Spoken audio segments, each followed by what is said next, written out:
Bonjour à tous, il ne s'agit pas dans cette vidéo de faire un cours complet sur les pourcentages, mais juste de donner une méthode pour les retrouver en mathématiques appliquées à la calculatrice.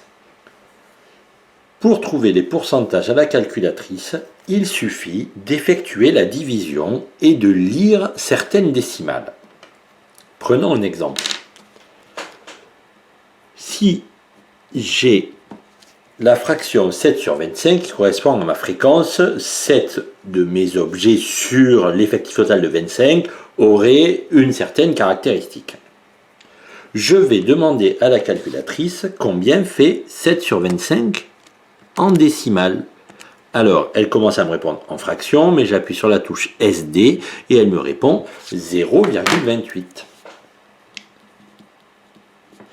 Eh bien, puisque ça, ce sont les unités, ça, les dixièmes et ça, les centièmes, on trouve ici qu'il y a 28 centièmes, ce qui correspond donc à 28%. Il me suffit de prendre les deux dernières décimales derrière le zéro pour trouver l'écriture en pourcentage. Prenons un autre exemple. 46 sur 125. Je demande ça à la calculatrice. 46 sur 125. Et elle me répond, 46 sur 125. Je tape sur SD, elle me dit 0,368.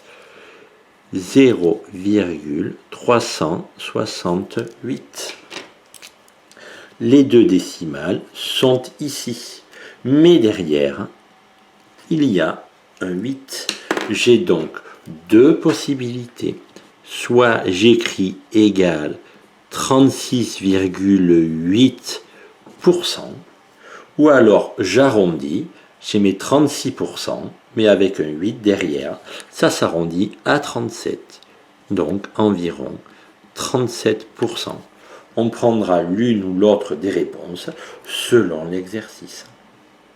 Un troisième cas. 2 sur 5. Je demande ça à la calculatrice, bien que j'aurais pu le faire de tête, 1 cinquième faisant 0,2, 2 cinquièmes faisant 0,4. Mais l'idée ici, c'est de voir la méthode avec la calculatrice en mathématiques appliquées. 2 sur 5, sans surprise, ça fait 0,4.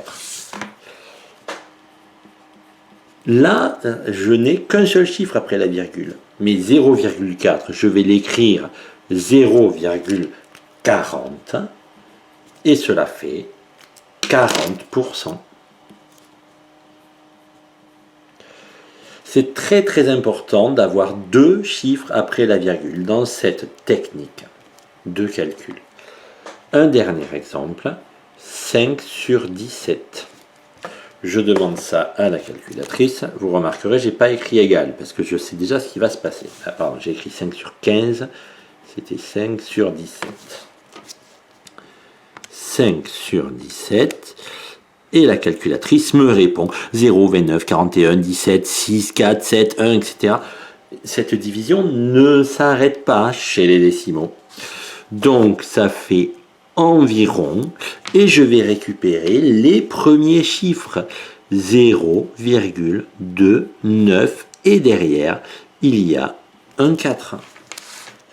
J'ai donc les deux décimales dont j'avais besoin, un 4 derrière, et puis encore d'autres chiffres, et cela fait environ 29%, parce qu'avec le 4, j'ai arrondi en dessous. Merci à tous.